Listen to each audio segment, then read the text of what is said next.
You gotta shake that paint. You gotta do better than that.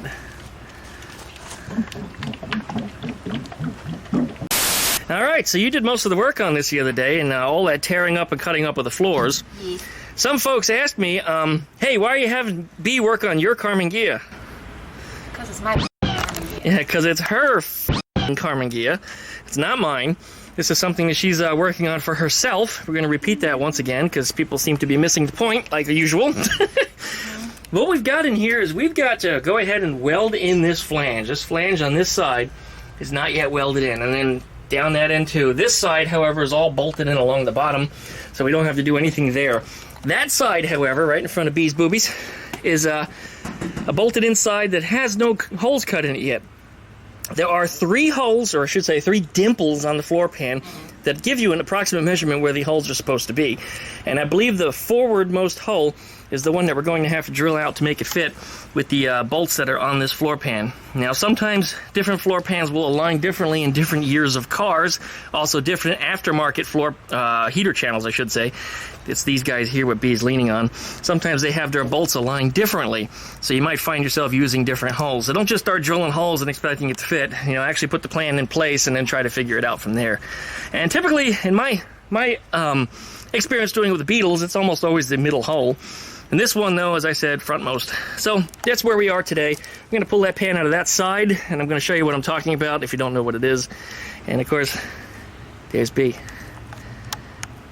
Look at her, so happy.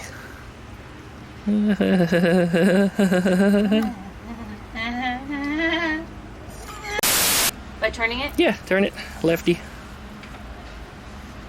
Shouldn't be very tight. I mean, I barely have it in there. There it goes. And right now the floor pan should be coming down too. Did it? It's not. Alright, well, come out of there so it doesn't cut you up. I expected it actually just to drop right out. I wonder why I didn't. Did I put... No, I didn't put any bolts in it. There it is. It's coming out now. Okay. Okay, well, we got to take that thing out of place and then we got to finish the holes in it.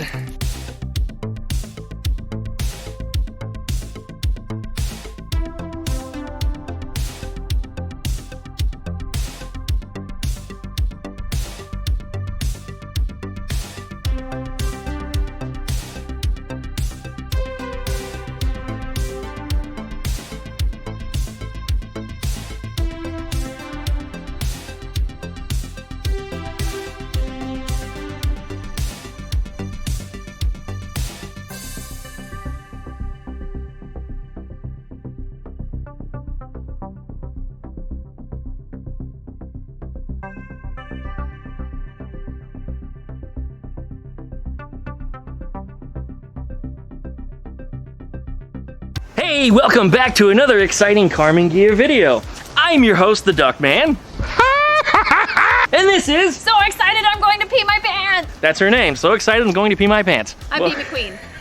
She's B McQueen. And we're back today, as you know, to work on her 1970 Karmann Ghia. We worked on the floor pan's first 2 videos. This one, we're going to do the final fitment and the actual welding, as well as the paint. That's right, we're going to give you a brush today and let you work the paint in all them little edges. Got to get in there. So anyways, licky, like, and comment, subscribe. Don't forget to pluck that dingle belly. That way you get updates every time I upload a video. And check out DuckShit.net for all of our different social media links. B's got some new ones. Check out the website if you haven't in a while, DuckShit.net. Want to email me? DuckmanCycles at DuckShit.net. Anyways, thanks for watching. We're going to tear up this Ghia. Stay tuned.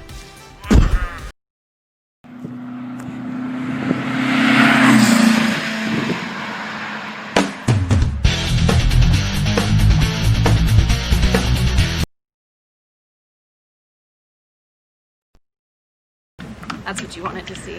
Yeah, we got to shake up that paint. Pretty critical. Put one hand on each end and shake it side to side. I'm wearing a sports bra, so... It's alright, it's a sport. Alright, there we are. Nice ashy welds. That's right, we're using flux core welder wire on this because I had a little bit of flux core welder wire left.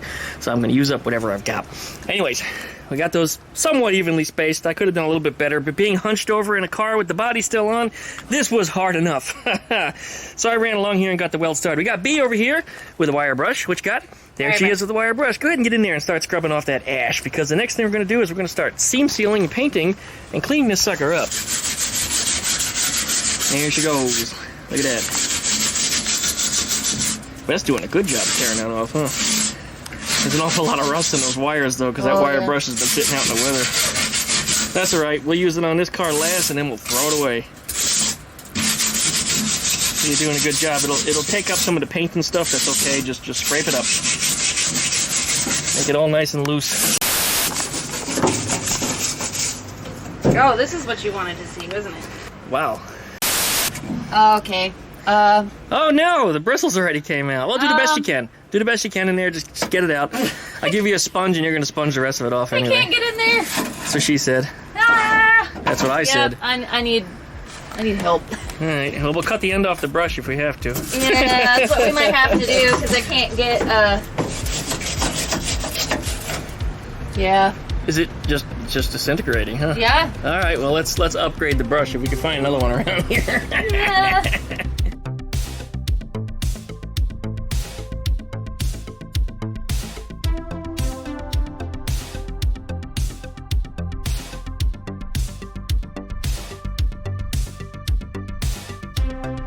Hey, we got B over there showing her junk in the trunk. And we're over here showing off this floor pan. And you see these are these triple dimples I was talking about before. This being the rearmost of the floor pan. This over here is the front. These three dimples are where the bolts go into the heater channels. Now I discovered that on this car, the frontmost bolt hole is the one that lines up, at least on the straight section anyway. The curvy section over here though, these didn't line up, at least on the passenger side. I'm going to put this up underneath the car and get a good look at it. Once I put my eyes on it, I'll be able to tell exactly what I need to change over here, and if I need to drill a different hole or drill in a different spot where there's no dimple at all. And you might be wondering why the floor pan is all curved up on this end here. I actually curled it up on purpose because the floor pan is bigger than the hole in which it slides into. Now the body is currently on that car. We did all this work with the body on the car, and to reiterate, I was doing it this way because I got challenged to do it this way. No other reason. I really didn't even want to do this, but again, I got challenged to do it to see if I could, and so far the answer is yes. Now what I had to do, back here, I also had to put a relief cut, and a relief cut over here. This bolt hole is actually going to be the one that gets drilled out, and it's not even in this location, it's further over this way. But this cut was necessary because this will slide into the car, this will slide under the car. There's a triangular wing section that goes back here. Beetle floor pans typically come with that attached. Karmann Ghia ones do not. So the hope and the expectation is that your Karmann Ghia has a good wing section that this back of the pan gets supported on. So what we do is we slide the floor pan up into the car, this corner first, bloop, and then push it in this way and then shove that into place. Once this thing is in place, I'll slip in a couple of bolts, then hammer this flange down flat so that way it goes back down into the position it's supposed to be. Once it's in there, weld. And that's really all there is to it. How's it coming? Pretty good. Comes off a lot easier than I thought it would. That's what she said. Looking like that.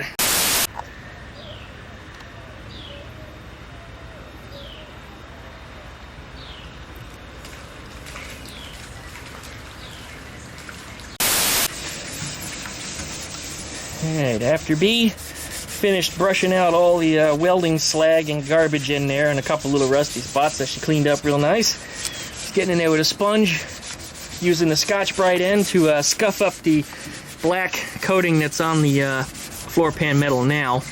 The idea is if you get the nice scratches into it, the paint will stick. In the past, you've seen me strip it off. And the reason why I always stripped it off in the past is because it was either bubbling or peeling or just not sticking well. This stuff on here is sticking incredibly on this side. I don't know if the driver's side is going to be just as good as that, but we'll see in time when we get to that, which will be later on this afternoon. Otherwise, she's doing okay. I'm going to leave her to it. I'm just okay. Just make sure you don't just loosen that shit up, but you sponge it up and then rinse it in the bucket. Because I see that bucket water is awfully clean. So it looks like you're not picking up any of the dirt. Picking up your dirt. The dirt. Doit. No, not dirt. Dirt. Dirt. Dirt. Dirt. Nobody can ever do that. Doit is a Brooklyn accent. I'm not from Brooklyn. I'm from New Jersey. Dirt. It all sounds Dirt. the same to me. Dirt and doit and not the same words. Bernie Sanders, that's a Brooklyn accent. Bugs Bunny, Brooklyn accent. There's Betty a Boop, Brooklyn accent. boop boop dee doop. Picking up. little metal bristles. I'm getting them in my hand. Yeah. Now. You know who else has a Brooklyn accent? Who? Harley Quinn. Hardy twins. Mr. J. Right. Brooklyn accent. Mr. J. Brooklyn accent. That accent kind of went extinct back in the 90s. Unless you were born before the 90s, you probably wouldn't have it. In fact, what's her name that played Harley Quinn? She was in Wolf of Wall Street. Margot Robbie? Yeah. And she played the wife of the main character. I forget what her name was, but she had the Brooklyn accent in that also.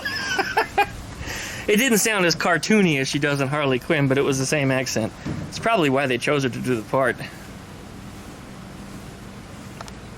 Very nice. Better now. That is looking the good. How much? It is making me very happy. Pretty soon it's going to be paint. And the paint is going to make it look the nice. Better nice. It's very much the nice it's going to be looked. Ooh, there's a crap. What the hell is that? I'll scrub it down real good. If it doesn't come off, then that means it's not coming off. We'll paint over it. Nah, it was like sticky. Yeah, it looks like it came off. It might have been some spoo. I've been known to spoo on things. You. Spooing on my car.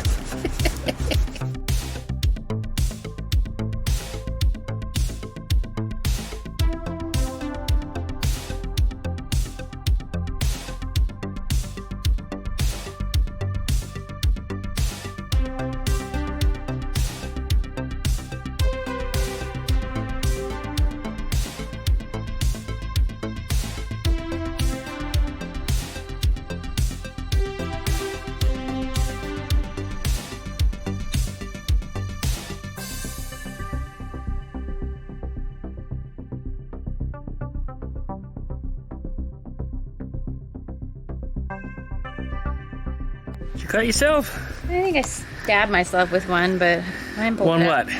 Of the little brush bristles that Little fell brush out. bristles came Yeah. off? Wow, look how clean that is. Yeah. It's actually almost kind of shiny. Holy crap, look at that. You buffed it. You buffed it up.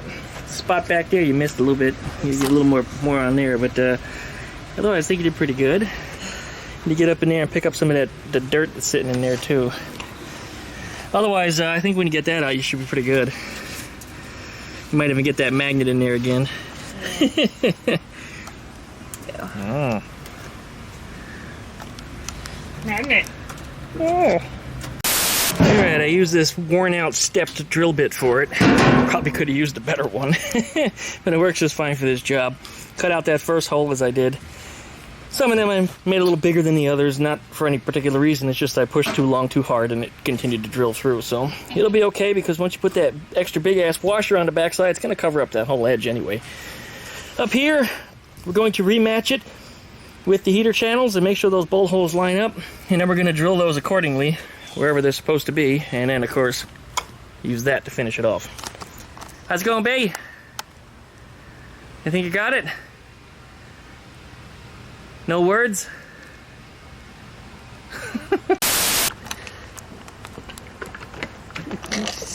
I'm about to shoot paint everywhere. Oh my.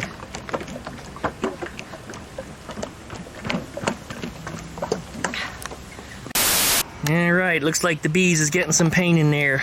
Painting up them seams. Shove it in there good and deep. I'm good at that. I mean, work it down into the crack. That's it. Just push it in there. That's it. Perfect. Just like that. Shove, shove, shove, shove, shove, shove, and then move your way along the line. Shove, shove, shove it in. That's it.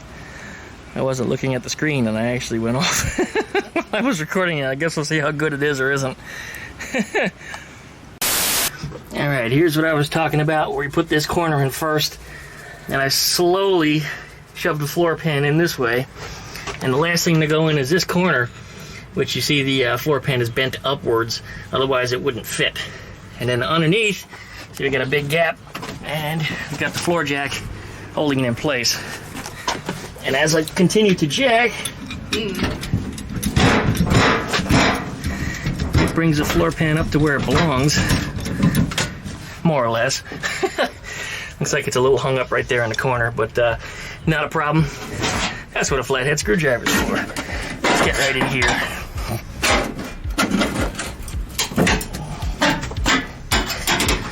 Anyway, I gotta give that a tweaky and pull it up.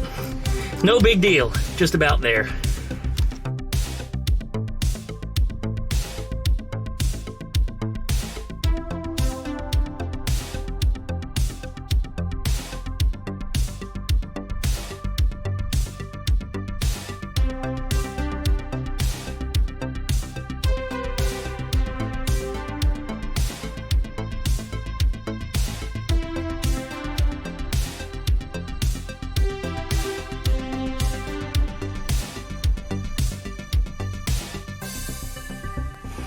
Yeah, I got a good look at these bolt holes here in the turn. Turns out the one in the middle aligned, the first one here aligned, and the first one here aligned. So that one was off from the rest. And all of these, when I got a good look at it, I probably should have drilled out the middle ones, because once I slid the floor pan into the place that it belonged, the front ones actually aren't the best. So I'll have to take just a little bite out of this here on each spot, because the bolt alignment is just a little bit further south than I wanted it to be. So yeah, I drilled them in the wrong spots on this side, because I tried to follow the format that I did on the other side, and these two floor pans, I don't believe, were manufactured by the same company. So, not the first time I ran into that problem where the dimples and the bolt holes and the heater channels and all that stuff just doesn't align properly. No big deal. We'll keep right on going. Alright, I think B did a very, very good job getting this all painted in. All that's left is a little bit of seam sealer along here and a second coat of paint, and then this is done. I'm going to hit the other side too, but unfortunately, B has to go, so we're going to wrap up this video. Alright, well, we're going to wrap up this video today. B did a wonderful job, as you saw, painting up that side, and I got it welded in. We're going to repeat the other process on the other side, probably at a later date, or maybe I'll take care of it in a little while. But B's got to head out. She's got a friend of hers leaving town, and she's not going to see for another million years, so she has to wish her a grosse Fahrt. Yes. You know what that is in German? No. Have a great trip. Oh, okay. A grosse Fahrt. Sounds Grosse terrible, Fahrt. but it's actually, yeah, have a grosse Fahrt. You could Yep. say that. A grosse Fahrt. I can't remember the exact, but it's gross fart, believe it or not. Visit her until the corona shit blows over. So. Yeah, so until then we'll be blowing the corona. So thanks everybody for watching. Please licky, likey, comment, subscribe, pluck the dingle bellies. That way you get updates every time I upload a video. Check out duckshit.net so you can find all of our different social media links. If you'd like to email me, DuckmanCycles@duckshit.net. Thanks so much for watching, guys. We'll see you next time.